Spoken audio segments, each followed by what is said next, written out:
အားလုံးပဲမင်္ဂလာပါဒီတစ်ခါပြပြချင်တဲ့စာအုပ်လေးရဲ့နာမည်လေးကတော့မင်္ဂလာပါပန်းသီးလေးရေးဆိုတဲ့စာအုပ်လေးပဲဖြစ်ပါတယ်စာသားချွဲမီရောက်ရုပ်ပြခင်ချောင်းဆော့တာယာနှွေးထွေးတဲ့ຫນွေဥရာသီလေးတစ်ခုမှာ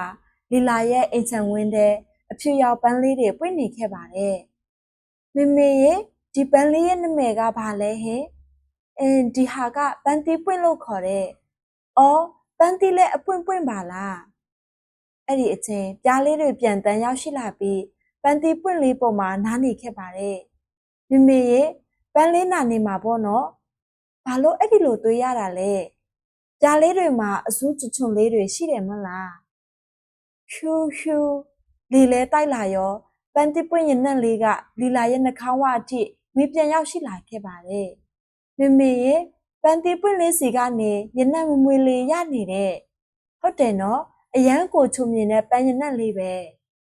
ဝေါ်ဝေါ်ဝေါ်မနေ့စောစောကတည်းကမိုးစရွာခဲ့ပါတယ်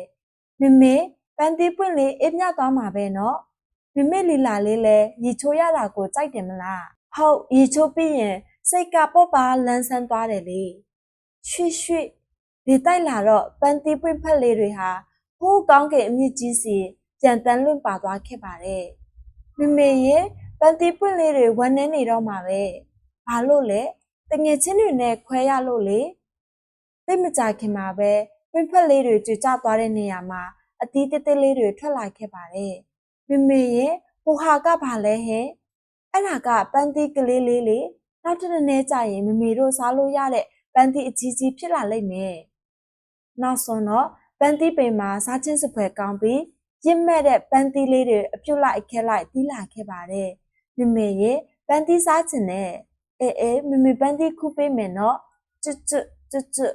ဝါတကယ်ရတာရှိတာပဲလီလာဟာပန်းသီးရဲ့အစ်စ်ကိုကြည့်ပြီးပြောခဲ့ပါတယ်မမေရဲ့ဒီဟာကဘာလဲဟင်အဲ့ဒါအစ်စ်လို့ခေါ်တဲ့အစ်စ်ကိုမြေကြီးထဲထည့်ဆိုင်လိုက်ရင်အပင်ဖြစ်သွားတယ်လေတကယ်လားလီလာဟာပန်းသီးစစ်ကိုကင်ပြီးခြံဝင်းထဲကိုပြေးသွားခဲ့ပါတယ်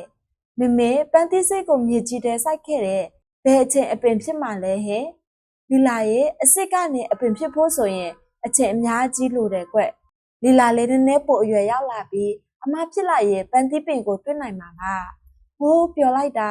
သမီးမြတ်အမဖြစ်ချင်တဲ့မမေဟာလီလာကိုညှိကြည့်ရင်မခုတ်တရုပ်ရီခဲ့ပါတယ်မမေဒါကဘာလဲဟင်